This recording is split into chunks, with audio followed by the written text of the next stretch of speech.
Hello আমার প্রিয় বন্ধুরা, আপনারা কেমন আছেন? আশা করি আপনারা অনেক ভালো আছেন।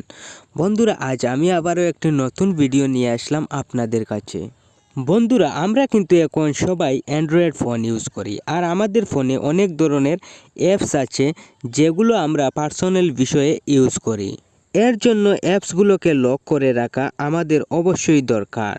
চলুন বন্ধুরা, কিভাবে মোবাইলের অ্যাপসগুলো লক করে রাখতে হয় তা আমরা দেখে আসি। আর ভিডিওটি শুরু করার আগে আমি আপনাদের কাছে একটাই রিকোয়েস্ট করছি, আপনারা যদি আমার চ্যানেলে নতুন হয়ে থাকেন তাহলে আমার চ্যানেলটাকে সাবস্ক্রাইব করবেন। আর যদি ভিডিওটা ফেসবুক থেকে দেখেন তাহলে আমার ফেসবুক পেজটাকে ফলো করবেন।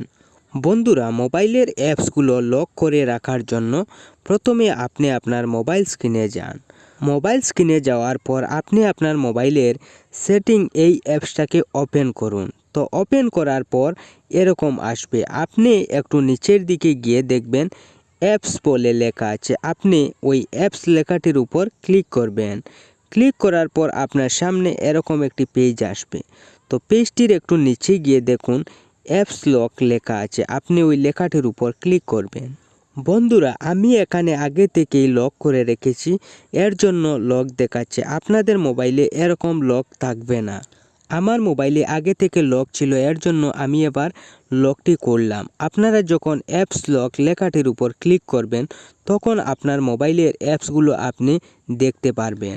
আপনারা যে অ্যাপসগুলো লক করবেন সেই অ্যাপসগুলোর উপর ক্লিক করলেই অ্যাপসগুলো লক হয়ে যাবে।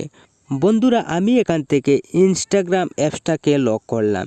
এবার আপনাদেরকে দেখাচ্ছি আমার মোবাইল স্ক্রিনে গিয়ে ইনস্টাগ্রাম অ্যাপসটি লক হয়েছে কিনা। এই দেখুন ইনস্টাগ্রাম অ্যাপসটি লক হয়ে গেছে। বন্ধুরা, এভাবেই আপনারা আপনাদের মোবাইলের যে কোনো অ্যাপসকে লক করে রাখতে পারবেন। তাহলে আজকের ভিডিওটা এখানেই শেষ করছি, আর আপনারা ভিডিওটাকে একটা লাইক করবেন। ধন্যবাদ।